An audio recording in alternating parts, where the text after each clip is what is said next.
Okay, everyone, we're back. Let's get going.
They bring the bodies here with rough hands in cages. Some of them are still breathing. The water is so cold, and it is the last thing they feel.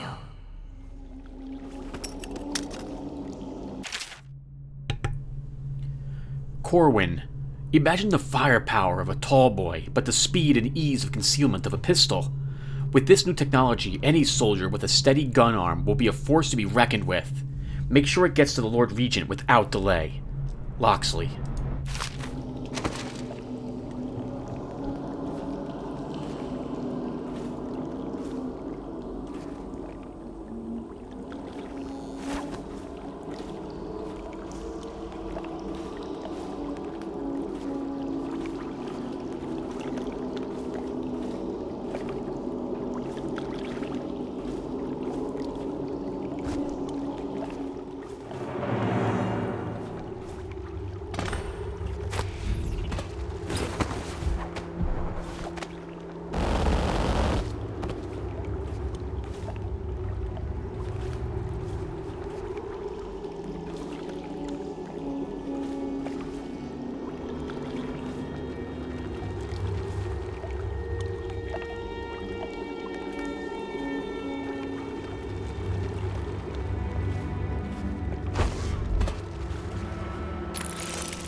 Martha's journal.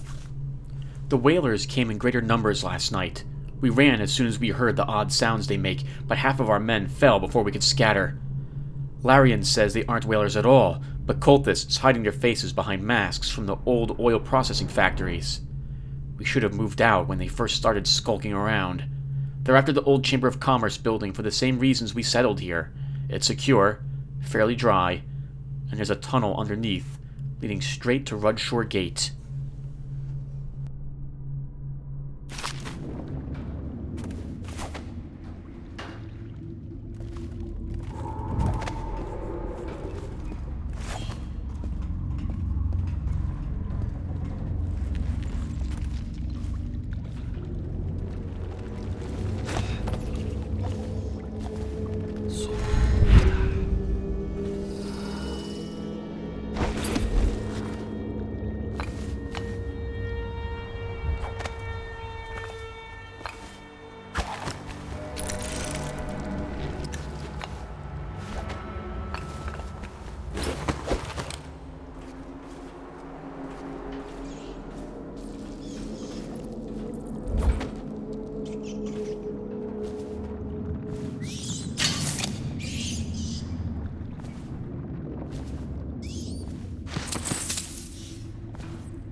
Do not understand. Carvo's weaponry is of great quality. If Dao will not use it himself, why don't we simply cast lots for it? What I do not understand is why you are voicing your complaints to me and not to Dao himself.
Whirlwind 2. You swing your sword moderately faster.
You're geared for field work.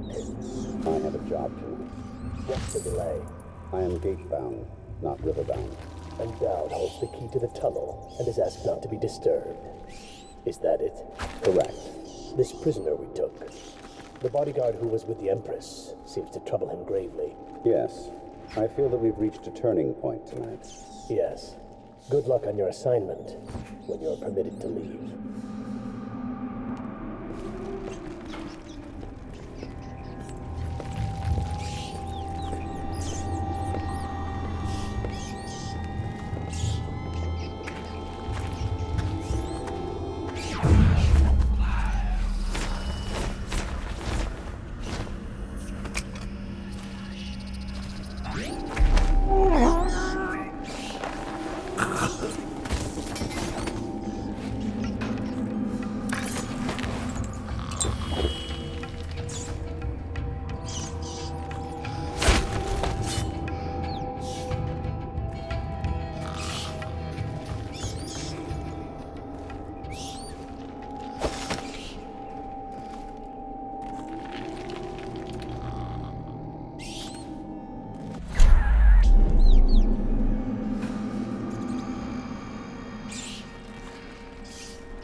For your next trial, you must move unseen.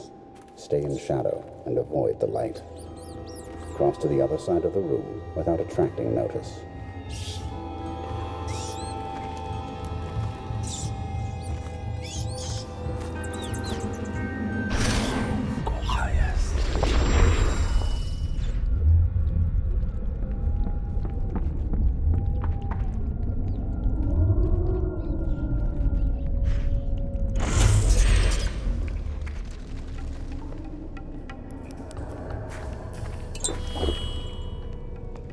Very good.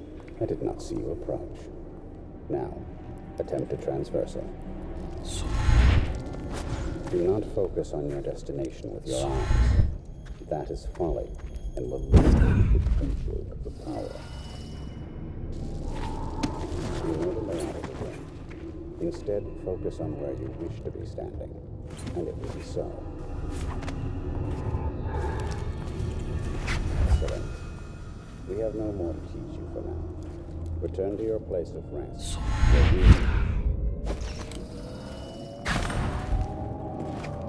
Master, What is it? Carvo's vanished from confinement, from the whole area, and the men on duty swear they saw absolutely nothing. It sounds impossible, I know. The Greaves refinery is restarted. What do you make of it?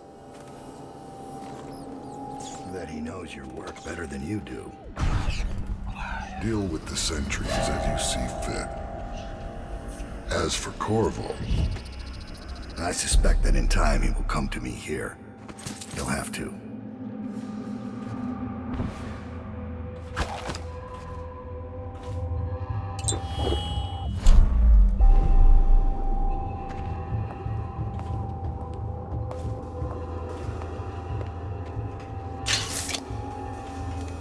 So he's dead.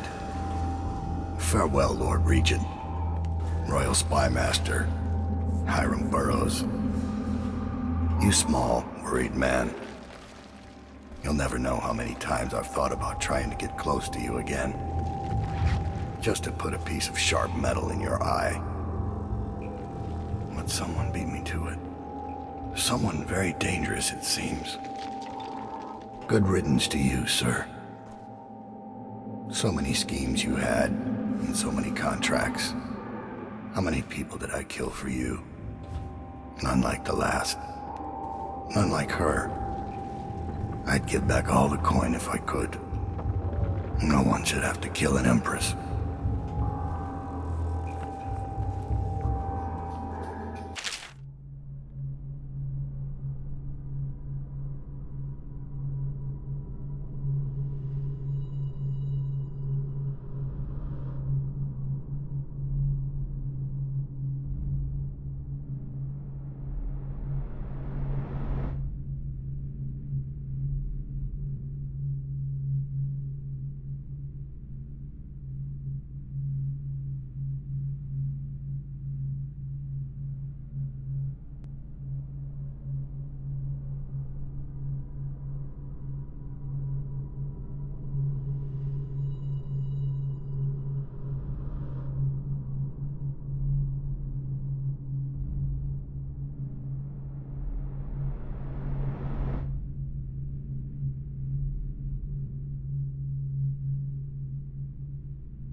God, sorry, the mute button's really not work. It's not working today. Once the financial heart of the empire, the Rudshall Financial District was a hive of trade activity. No district employed more barristers, accountants, or indeed more security, and no part of Dunwall saw a greater flow of coin. When the flood barriers broke and the waters rolled in, the looting that followed was accompanied by an epic period of chaos and butchery. Those who could withdraw and move their assets did what they could. Others, with their wealth tied up in grand mansions and artwork, lost it all. When the last of the high society set had withdrawn and the lights went dark, Rudshore was a gloomy, crumbling shell of what it had been, inhabited by thieves, wild dogs, and rats. Once great palaces of commerce sat empty and haunted, or came to house killers and mercenaries, as well as anyone else looking to hide from the city watch. In mere months, the Flooded District was settled upon as the most proper name for the place. We're going to reread Dodd's journal since I was muted for it. The latest log entry. 18 years on this wretched rock, in this city of filth. I felt the blood of scholars, of noble pedophiles, of guildsmen and unfaithful lovers, of politicians who were far too just for their own good, and of law enforcers who came too close to bringing the wrong man to justice. So why should an Empress be any different? Why should I feel the entire weight of this dying city crushing down on my back? Carvo, Lord Protector, is of Draconis, just as I once was. I might have known that fact already, but it didn't matter until I recognized it in his face. It brought back distant memories of home, and the optimistic young man I once was. What would I find if I went back there? Would I find that it has rotted from the inside, just like Dunwall? Or will it only appear that way because I'm the one who's rotted?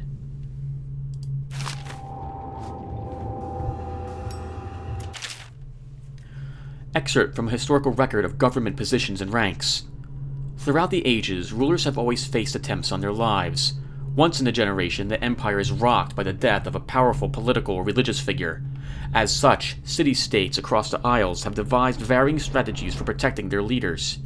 In the capital city of Dunwall, each new emperor is allowed to appoint a royal protector.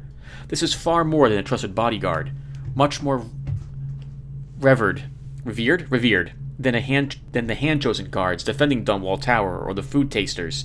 The royal protector is a court figure, given enormous latitude, who keeps constant company with the highest ruler in the known world.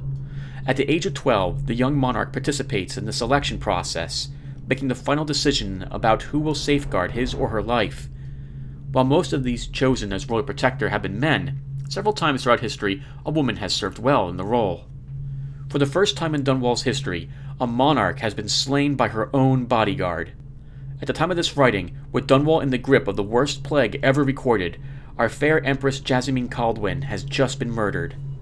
The deed was done by her former royal protector turned assassin, Carvo Attano, who is still sitting in Coleridge prison awaiting his deserved execution.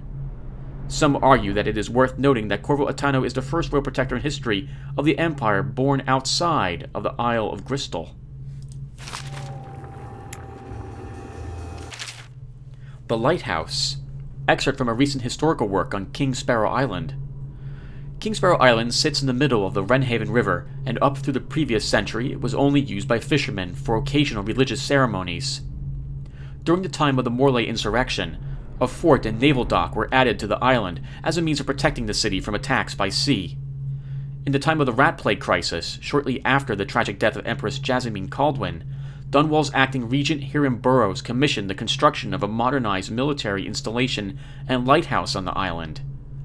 Burrows' lighthouse, only recently completed, is widely considered to be one of the marvels of the modern age, humming with Sokolov's technologies, powered by processed whale oil.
Dowd, I am satisfied. Carvo would have been very useful to me, but your improvisation was exemplary. It was fantastic. Him taking the fall for the crime simplified matters greatly. I hope you are equally satisfied with the payment. I shall contact you again shortly for additional assignments.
Notice from Dowd. If you have an assignment that requires you to travel to the Rudshore Gate, see me. I hold the key. Dowd.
letter to the director. So that's it. We're closing down, after all these years, after we just unveiled the new statue of Jasmine Caldwin, a broken wall and some rising water, and we're just going to abandon the building and split up our offices into lesser districts? Are you insane? Has your brain turned to plague rats? Have you been drinking the outsider's piss? Any of these explanations I would accept sooner than the relocation assignments we all found on our desks this morning. If this is truly how you plan to operate as our director, then no, I will not accept my relocation orders. Consider this my resignation. Percival Cox, former Deputy Chairman, Rudshore Chamber of Commerce.